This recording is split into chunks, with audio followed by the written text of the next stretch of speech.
umpisa ng kwento ko at kabanata. Umpisa ng kwento ko na pinahaba ang talata. Istorya ng binata na naging katulad mo, na nangarap palang araw na maging katulad nyo, na maging isa sa mga taong sinasaluduhan. Pag-akyat ng entablado may papuring di sinayang, alang-alang sa iba, sige saka na ang paawat. Habang hawak ang mikropono sa palad ng matawat, na nagsisilbing katibayan kung ako ay Pilipino. Dumadanas ng pait at atang-atang ang peligro, habang ang mga paa ko ay sa lupa nakasayad. Laman ng bulsa ko ni katiting lang na pambayad. Kahit sa marang niyang buhay ay hindi naging isa sa papuri at papugay di sang-ayon ng iba. Pinipilit kong amuhin kahit nagalit sila. Umaapaw na kayabangan parang tubig sa timba.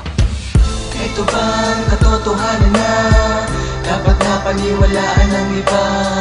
Kung sa iyong mata malinaw ang pagbungan, hayaan mo sila at huwag ka nang tumulang. Ito bang katotohanan na dapat na paniwalaan ng iba?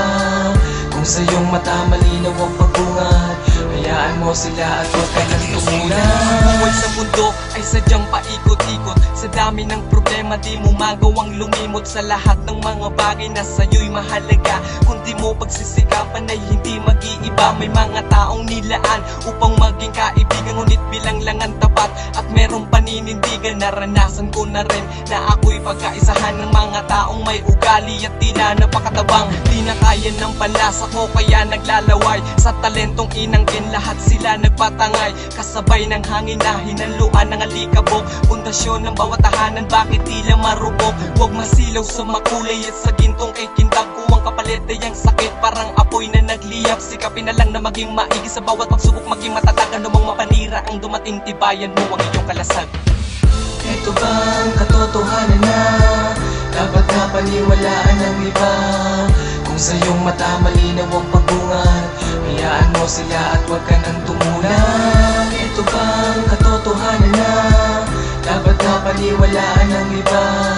Kung sa iyong mata malinaw ang pagbungan, hayaan mo sila at huwag ka nang tumulang. Sino ba ang sinungaling? Sino ba ang naging tama? Sino ang naaapi? Sino ang laging kawawa? Sa tingin ng mga tao na kung grabe humusga sa laro na kung tawagin pati pato ko'y pusta. Sino ba yung umasta? Siguro yung meron laman ang bulsa. Pero teka, wag ka muna magyabang, dahil alam ng mga tao kung sino ang mas mabuti. Siya bang katotohanan o siya bang nagkukunwari? Ang tanong sagot nila parang walang katotohanan. Mali ang iniisip niya, wag mong paniwalaan, dahil nasa puso mo ang tunay na kasagutan. Kung gusto mo magtanda, dapat di mo malimutan ang lahat ng mga tama at puro katotohanan. Huwag magiging sinungaling kahit sinong kababayan. Sikapin ng maigi at wag mo silang tularan. Dapat magpakumbaba at sila'y iyong iwasan.